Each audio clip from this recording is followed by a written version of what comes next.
Di dalam akademi militer ada pelajaran dasar untuk memahami sebuah peristiwa yang terjadi. Misalnya ada bom teroris atau ada lone wolf, teroris tunggal masuk ke instansi kepolisian kemarin. Bagaimana membacanya? Kita melihatnya dari banyak segi. Misalnya, sang wanita ini ternyata mau buat SIM, di mana gosip di luaran kalau buat SIM itu bisa nembak. Diartikan harafiah loh, dia masuk ke kantor polisi, mau buat SIM, lalu mau nembak polisinya. Ya ditembak balik sama polisi. Ini misalnya loh ya, kita kan nggak tahu aslinya niatnya apa orang itu dan kenapa juga mesti ditembak mati. Ya sudahlah, semua sudah terjadi. Nggak bisa dikorek keterangan dari dia karena dia sudah mati. Lalu ada lagi yang makan sekolah, melihatnya dari sisi akademi, pakai ilmu di akademi. Pertanyaan pertama yang mereka makan sekolah militer adalah who is benefiting? Siapa yang diuntungkan dalam peristiwa ini? Siapa diuntungkan dalam peristiwa ledakan bom di gereja Makassar? Siapa diuntungkan dengan matinya lone wolf di kantor polisi? Siapa yang diuntungkan dengan terbakarnya kilang Balongan? Yang diuntungkan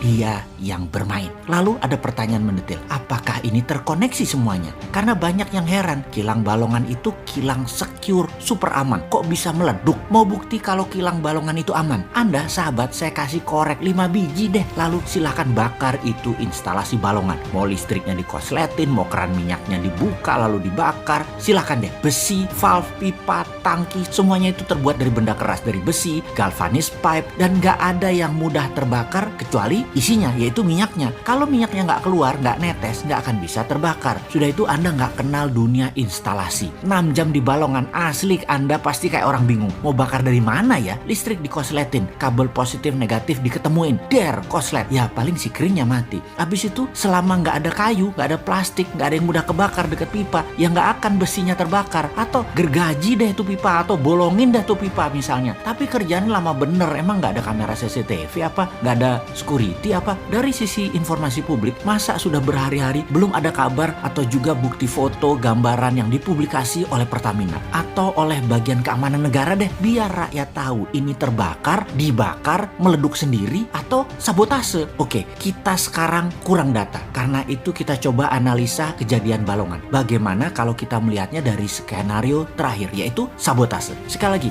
ini belum tentu benar tapi penting buat kita pelajari. Kalau ini benar ternyata adalah sabotase. Kita mundur sebentar ke zamannya Trump, di mana dia tidak pernah pakai instrumen operasi intelijen dalam menekan negara lain atau senjata yang untuk mendominasi. Buktinya dalam 4 tahun dimanapun di dunia yang biasanya Amerika pakai instrumen teror, walau dalam tanda petik selalu disangkal keterlibatan Amerika dalam teror tersebut, terbukti tidak ada bom dan teror di mana-mana di zamannya Trump. Beda dengan zamannya Obama, beda dengan zamannya Biden yang belum 100 hari menjabat, semua terbukti dan kali ini di mana-mana mulai ada darah menetes lagi karena kekerasan. Jadi bagaimana kalau kita hubungkan ledakan Balongan dengan gerakan insurgensi dari operasi intelijen? Bagaimana kalau kita blame atau kita tuduhkan Amerika biang keroknya? Tombol teroris katedral, tombol lone wolf, dan tombol Balongan yang mencet Amerika. Dah gitu aja. Bagaimana? Lalu apa sih maunya Amerika? Ya kita datengin, kita nego, kita diskusi, kita meetingkan, kita analisa, dan kita strategikan. Jadi skenario pertama ini adalah siapa yang menghandlenya? Adakah solusinya? Adakah alternatifnya? Bener loh, gak gampang membakar Balongan. Karena itu kita tuduh negara Amerika yang mahir begini-beginian. Juga karena Amerika punya peralatan yang namanya magnetic laser beam yang sering dipraktekkan oleh mereka di mana-mana. Divisi Aerospace, Space Army-nya Amerika, angkatan ke-6 perangnya Amerika punya alat ini dan bisa dari laut ke darat, bisa dari satelit. Tapi baiklah, ini hanya asumsi. Kita hanya rakyat biasa, nggak ngerti bernegara ala sekarang. Ya sudah, kita biarkan pejabat yang menyelesaikan. Apa sih sebenarnya yang terjadi? Kita rakyat menunggu kemahiran bernegara, hubungan internasionalnya pejabat sekarang. Yang jelas bernegara ekonominya terbukti dalam 7 tahun ini nggak keren kelolaannya dibandingkan dengan negara